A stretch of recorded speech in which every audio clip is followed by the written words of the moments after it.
Iran के एक युद्धपोत को डुबा दिया गया है और वो युद्धपोत जंग में नहीं था। बहुत बड़ी बात बता रहा हूं। भारत के करीब से यानी भारत और कई देशों के साथ ड्रिल करके ईरान का एक युद्धपोत जो वापस ईरान जा रहा था और श्रीलंका के करीब था, अमेरिका की नौसेना ने उस पर सबमरीन से हमला किया और उस ईरानी युद्धपोत को डुबा दिया।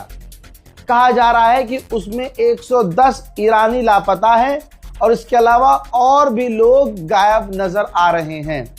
श्रीलंका के करीब यह अटैक हुआ है, जिसके बाद श्रीलंका टेंशन में आ गया और उसने आसपास के देशों को अलर्ट भेजा है। उधर इसके अलावा ऐसे मैं कल से आपको बता रहा हूं, ऐसे बहुत सारे यूट्यूबर्स हैं, बहुत सारे, जो आपको खुश करने के लिए कुछ भी दिखा रहे हैं कि ईरान ने ये कर दिया, ईरान ने वो कर दिया। मुझे आप इसलिए देख रहे हैं और इसीलिए देखिएगा कि दोनों तरफ से जो चीज होगी मैं आपको जैसा हुआ है वैसे ही बताऊंगा, भले ही मेरी तबीयत खराब हो। दोस्तों, ईरान के ऊपर अमेरिका और इजराइल ने अपनी सारी बड़ी ताकतों का इस्तेमाल शुरू कर दिया है। ईरान के ऊपर जो ताज़ा तरीन अभी कुछ देर पहले सबसे बड़े हमले हुए हैं, देख लेते हैं।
अमेरिका और इजराइल के आतंकी हमलों में ईरान में 1097 मौतें हो चुकी हैं, जो कि मैं बता रहा हूं काफी कम है। अभी ऑफिशियली 1097 है, लेकिन ये मौत के आंकड़े बढ़ेंगे।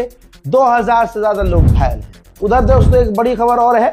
इजराइल के F-35 फाइटर जेट ने ईरान के ऊपर ईरान का याक 130 ट्रेनिंग एयरक्राफ्ट जेट मार गिराया है। ईरान ने कहा है कि हमें कोई भरोसा अब अमेरिका पर और उसकी बातचीत पर नहीं है। हमारा जब तक मन करेगा हम अब तब तक लड़ते रहेंगे। ईरान के विदेश मंत्री ने कहा कि अमेरिका ने धोखा दिया है, बातचीत का बहाना करके न्यूक्लियर डील और न्यूक्लियर पर बात कर रहा था और दिखा रहा था कि वो बातचीत की टेबल के जरिए सॉल्यूशन चाहता है। लेकिन परिणाम क्या रहा? सामने क्या आया? सामने यह आया कि वो सब ड्रामा था, वो सब फालतू की चीजें थी, वो सब एक्टिंग थी। आखिर में उसे हम पर बमबारी ही करनी थी और उसका प्लान ही यही था। अमेरिका ने सिर्फ हमें नहीं, अमेरिकियों को उनको धोखा दिया है जिन्होंने अमेरिका के राष्ट्रपति को चुना है। अमेरिका की गवर्नमेंट ने अमेरिका के लोगों को धोखा दिया है। हजरत मोहतरम खामनाई के एक और एडवाइजर हैं वो सरकार के ही व्यक्ति। उन्होंने मीडिया पर आकर कहा है कि जब से ईरान बना है, अमेरिका ईरान को टुकड़ों में बांटना चाहता है, कब्जा नहीं करना चाहता, वो ईरान को टुकड़ों टुकड़ों में बांटना चाहता है। इजराइल के डिफेंस मिनिस्टर ने कहा है कि जो भी लीडर बनेगा ईरान का और वो हमारे लिए खतरा बनेगा, चाहे वो जहां हो, चाहे वो जो भी हो, हम उन्हें मार देंगे। मैंने पहले ही कहा था कि अमेरिका को खुश करने के लिए बहुत सारे देश लगे पड़े हैं। कनाडा को 51वां राष्ट्र बनाने की धमकी अमेरिका ने दे रखी है। कनाडा अमेरिका के खिलाफ चाइना तक से जाके मिल के आया है, लेकिन जब ईरान की बात आती है तो दुश्मन सारे एक हो जाते हैं। कनाडा के प्रधानमंत्री ने कहा कि ईरान के खतरे को खत्म करना होगा। अमेरिका जो कर रहा है वो सही कर रहा है और ईरान को कभी न्यूक्लियर नहीं मिलना चाहिए। ईरान के लोगों को आज़ादी मिलनी चाहिए। आज़ादी का मतलब इनके हिसाब से ये होता है कि लड़कियां नंगी घूम सकें, लौंडे लड़कियों का कहीं भी कुछ भी कर सकें, सड़कों पर बैठकर उल्टे सीधे काम। इन अंग्रेजों के हिसाब से ये आज़ादी है।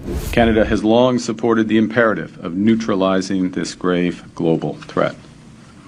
Canada stands with the Iranian people in their long and courageous struggle against the regime's oppressive rule, which is why we support efforts to prevent Iran from obtaining a nuclear weapon and to prevent its regime from further threatening international peace and security. फिलहाल Israel का क्या plan है मैं आपको बता रहा हूं।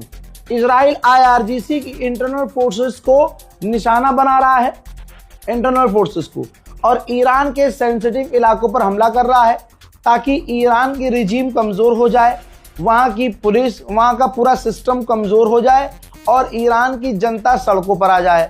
जनता सड़कों पर आकर सारा काम वो कर दे, तोड़फोड़ मचाए, लूटपाट करे और ईरान की सरकार खत्म हो जाए। फिलहाल के अपडेट में इतना ही। ईरान से खबर अच्छी नहीं आ रही है, मैंने कल भी बताया था आपको। ठीक, इस रिपोर्ट को शेयर कीजिएगा। किसी ऐसे इंसान को मत देखिए जो सिर्फ आपको खुश करने का काम कर रहा है। ऐसे इंसान को देखें जो आपको, मैं ये नहीं कह रहा आप सिर्फ मुझे देखें, ऐसे इंसान को देखें। ऐसे गोदी मीडिया को बिल्कुल न देखिएगा, गोदी मीडिया को बिल्कुल नहीं देखिएगा, क्योंकि उसमें भी गोदी मीडिया मोदी मोदी करेगा। मौका मिलता ही अपना प्रोपेगेंडा शुरू कर देगा। इस रिपोर्ट को शेयर कीजिए, दुआओं में याद रखिए, इंतजार कीजिए अगले अपडेट का। जय हिंद।